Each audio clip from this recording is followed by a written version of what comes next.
Assalamualaikum warahmatullahi wabarakatuh. Perkenalkan, nama saya Alfiani Rompas, mahasiswi dari Konsentrasi Kesehatan Lingkungan angkatan tahun 2018. Baik, di sini saya akan menjelaskan mengenai pengukuran antropometri dan survei konsumsi makanan dengan menggunakan metode food recall dan semi FFQ.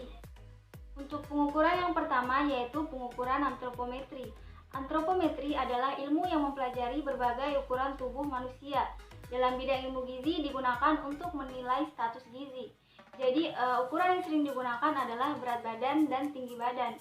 Selain itu juga ukuran tubuh lainnya seperti lingkar lengan atas, lapisan lemak bawah kulit, tinggi lutut, lingkaran perut, dan juga lingkaran pinggul. Pengukuran antropometri pada praktikum ini yaitu pengukuran tinggi badan, berat badan, dan lingkar lengan atas dengan menggunakan alat berupa timbangan, microtoys, dan vitalila. Namun pada pengukuran tinggi badan, berat badan, dan lingkar lengan atas, saya tidak melakukan pengukuran karena alat yang tidak tersedia. Sehingga saya mengambil data yang telah ada dari responden. Data tersebut diperoleh pada saat responden melakukan pengukuran tes kesehatan di Puskesmas Posia pada bulan Desember tahun 2019. Untuk itu, saya akan menjelaskan bagaimana cara pengukuran berat badan, tinggi badan, dan lingkar lengan atas yang baik dan benar. Untuk yang pertama yaitu cara pengukuran berat badan dengan menggunakan alat berupa timbangan. Yang pertama yaitu disiapkan timbangan yang akan digunakan dan dipastikan timbangan sudah menunjukkan angka 0. Yang kedua, diminta responden untuk melepaskan alas kaki atau barang-barang lain yang dapat mengganggu pengukuran. Yang ketiga, dipersilakan responden yang akan ditimbang untuk berdiri tepat di tengah timbangan. Yang keempat, dipastikan posisi badan responden harus dalam keadaan tegak, mata atau kepala lurus ke depan, dan kaki tidak menekuk. Dan yang terakhir, dicatat pengukuran sampai 500 mg terdekat dengan pengukur berdiri tepat di depan orang yang akan ditimbang. Selanjutnya yaitu pengukuran tinggi badan dengan menggunakan alat berupa microtoys. Untuk yang pertama yaitu dicari tempat dengan alas rata dan dinding yang tegak lurus. Yang kedua, digantungkan microtoys secara tegak lurus pada dinding dengan terlebih dahulu menariknya sampai angka 0. Yang ketiga, diminta responden untuk melepaskan alas kaki dan barang-barang lain yang dapat mengganggu pengukuran. Yang keempat, dipastikan responden yang akan diukur berdiri tegak dengan mata memandang lurus ke depan, bahu lurus, punggung dan bokong menempel ke dinding. Dan yang kelima, ditarik microtoys ke bawah sampai tepat di puncak kepala. Yang keenam, dilakukan pembacaan sampai milimeter terdekat, dilakukan dengan mata memandang sejajar dengan jarum petunjuk microtoys. Dan yang terakhir yaitu cara pengukuran lingkar lengan atas dengan menggunakan alat berupa vitalila. Untuk yang pertama yaitu dihadapkan pengukur sambil berdiri menghadap bagian kiri responden yang akan diukur. Yang kedua, diminta responden yang akan diukur untuk berdiri tegak menghadap lurus ke depan. Yang ketiga, diminta responden yang akan diukur untuk membengkokkan siku 90 derajat dan meletakkan lengan bawah di depan tubuh. Yang keempat, dicari tonjolan tulang pada bahu dan punggung siku, lalu diukur jarak kedua ujung tulang tersebut dengan menggunakan tali.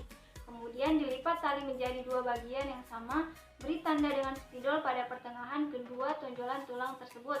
Yang kelima, dilingkarkan pita lila pada titik tengah lengan dan ujung pita dimasukkan pada lubang yang ada pada pita lila. Yang keenam, ditarik pita perlahan dengan posisi pita tidak terlalu longgar dan tidak terlalu ketat. Dan yang terakhir, dilihat dan dicatat hasil pengukuran sampai milimeter terdekat. Setelah mendapatkan hasil pengukuran tinggi badan dan berat badan, kemudian dihitung IMT atau indeks massa tubuh dengan menggunakan rumus IMT yaitu berat badan dalam satuan kilogram dibagi dengan tinggi badan dalam satuan meter lalu dipangkatkan 2. Berikut adalah hasil pengukuran indeks massa tubuh atau IMT dan lingkar lengan atas pada salah satu responden. Berikut dapat dilihat data dari responden bernama Ningsi. Untuk mengetahui hasil indeks massa tubuhnya, dihitung dengan menggunakan rumus IMT sama dengan berat badan dalam satuan kilogram dibagi dengan tinggi badan dalam satuan meter lalu dipangkatkan 2. Jadi 65 dibagi 2,7 sama dengan 24. 2,7 diperoleh dari 1,65 dikali 1,65. Berdasarkan hasil indeks massa tubuh yang diperoleh pada responden bernama Ningsi, menunjukkan angka 24 yang berarti bahwa responden masuk pada kategori berat badan berlebih atau kecenderungan obesitas. Baik, selanjutnya yaitu food recall 24 jam. Food recall 24 jam adalah metode survei konsumsi makanan yang sering digunakan untuk menanyakan apa saja makanan yang dikonsumsi konsumen selama 24 jam, baik makanan yang dikonsumsi di dalam rumah maupun makanan yang dikonsumsi di luar rumah. Berikut adalah cara pelaksanaan wawancara dan hasil perhitungan food recall pada salah satu responden. Pengukuran survei konsumsi makanan yang dilakukan dengan metode food recall dilakukan selama 2 hari. Karena sedang dalam bulan Ramadan, jadi pewawancara menanyakan makanan apa saja yang responden konsumsi pada saat sahur, berbuka puasa, dan makan malam. Lalu dianalisis bahan makanan ke dalam zat gizi dengan menggunakan daftar komposisi bahan makanan. Untuk menghitung jumlah asupan zat gizi yaitu energi, protein, lemak, dan karbohidrat, bahan makanan dimasukkan pada aplikasi NutriSurvey. Berikut adalah kuesioner hasil wawancara. Setelah mengetahui jumlah asupan zat gizi yaitu energi, protein, lemak, dan karbohidrat, kemudian dibandingkan dengan angka kecukupan gizi yang dianjurkan. Nilai perbandingan diperoleh berdasarkan total energi, protein, lemak, dan karbohidrat pada hari pertama dan hari kedua. Caranya yaitu energi hari pertama dan hari kedua hasilnya ditambah, kemudian dibagi 2. Protein dibagi 4, lemak dibagi 9, dan karbohidrat dibagi 4. Selanjutnya yaitu survei konsumsi makanan dengan menggunakan metode semi frekuensi makan atau semi FFQ. Semi FFQ merupakan metode frekuensi makan yang telah dimodifikasi dengan memperkirakan atau estimasi URT dalam gram. Pada semi FFQ, skor zat gizi yang terdapat di setiap subjek dihitung dengan cara mengkalikan frekuensi setiap jenis makanan yang dikonsumsi, yang diperoleh dari data komposisi makanan yang tepat. Berikut dapat dilihat cara pelaksanaan wawancara dan hasil perhitungan mengenai semi FFQ. Pengukuran survei konsumsi makanan yang dilakukan dengan metode semi FFQ dilakukan dengan mewawancarai responden mengenai frekuensi mengkonsumsi jenis makanan dan sumber zat gizi yang ingin diketahui, apakah harian, mingguan, atau bulanan. Kemudian responden diwawancarai mengenai ukuran rumah tangga dan porsinya. Lalu diestimasi ukuran porsi yang dikonsumsi responden ke dalam ukuran berat. Kemudian dihitung semua daftar bahan makanan yang dikonsumsi responden sesuai dengan yang terisi di dalam form.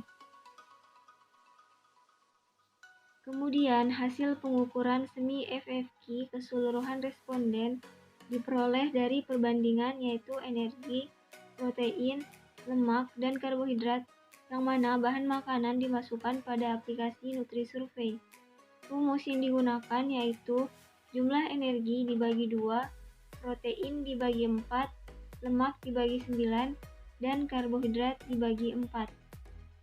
Berdasarkan pada tabel hasil wawancara semi FFQ, maka diperoleh hasil bahwa angka kecukupan gizi pada 3 responden tersebut belum sesuai atau masih memiliki angka kecukupan gizi yang kurang, bahkan berlebih. Sehingga ketiga responden tersebut perlu lagi lebih memperhatikan porsi makannya untuk meningkatkan status gizinya.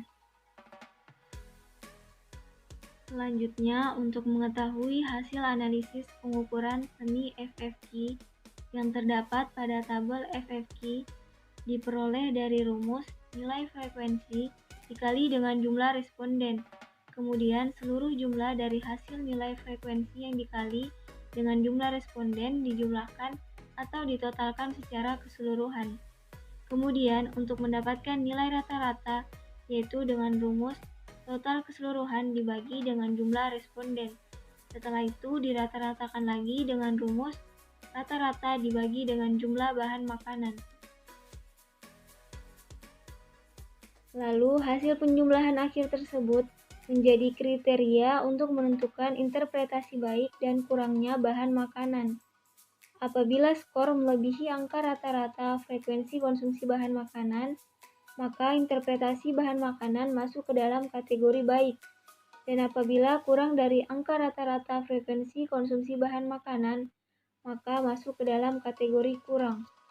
Demikian penjelasan saya mengenai pengukuran antropometri dan survei konsumsi makanan dengan menggunakan metode food recall dan semi FFQ. Lebih dan kurangnya mohon dimaafkan. Wassalamualaikum warahmatullahi wabarakatuh.